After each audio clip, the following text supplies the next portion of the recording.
একদিন আমার নবীর দরবারে ফেরেশতাদের সর্দার জিব্রাইল আসছে।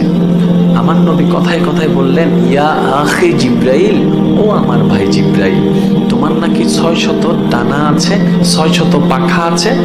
ইয়া রাসূলুল্লাহ, আল্লাহ তোমাকে 600 পাখা দিয়েছেন, তো তুমি কয়টা ব্যবহার করো? বেশি লাগে না, আসমান জমিন ডিউটি করতে একটা হইলে যথেষ্ট। মানে একটা দিয়ে সাবর মারলে হয়ে আছে, বাকি 599 ব্যবহার করা লাগে। আচ্ছা, যার 600টা ডানা আছে তার শরীরটা কত? একটু বুঝার চেষ্টা করেন। যার আর ডানা কি ওয়াসরে ফাঁকির ডানা না, জিব্রাইল যেমন তার ডানাও।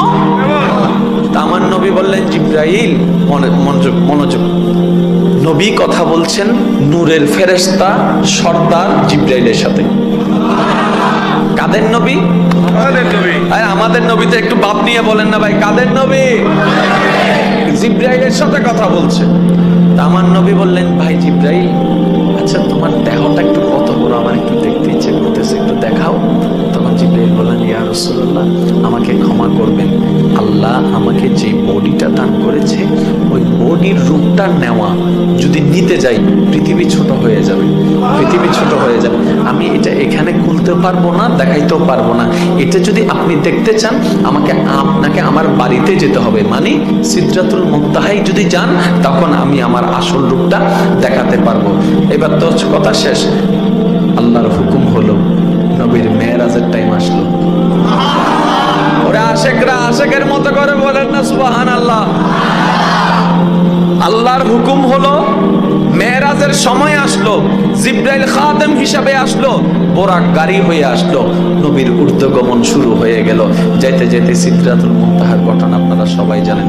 জিব্রাইল গিয়ে থমকে গেল, ইয়া রাসূলুল্লাহ, আমার আর কোনো পারমিশন নাই যাওয়ার, আপনি যান। আমার নবী বললেন, জিব্রাইল, আমি একটা কথা বলছিলাম যে তুমি বলছিলে যে তোমার বাড়িতে আসলে দেখাবা, একটু দেখাও তো তোমার শরীরটা। বলার সাথে সাথে আসল রূপে চলে আসলো, আসল রূপে চলে আসলো, আসল রূপে চলে। আর একটু জোরে বলেন না রে ভাই। আসল রূপে চলে আসলো। জিব্রাইলকে যখন নবীজি মাটিতে বলেছেন, জিব্রাইল বলেছেন, আমি এখানে দেখাতে পারবো না ইয়া রাসূলুল্লাহ, আমার বাড়িতে যেতে হবে, আমার দেশে যেতে হবে। এবার জিব্রাইল বলে, ইয়া রাসূলুল্লাহ, আমি যেরকম ডুপ্লিকেট সুরত নিয়ে গেছি, আপনিও তো আপনার আসল রূপটা একটু দেখান না, আপনার আসল রূপটা। জিব্রাইল বলতেছে এখন আমাদের নবীকে, ইয়া রাসূলুল্লাহ, আপনি এবার আপনার আসল রূপটা দেখান। এবার আমার নবী কি বলছেন শুনুন, জিব্রাইল, তুমি যেরকম তোমার আসল রূপটা জমি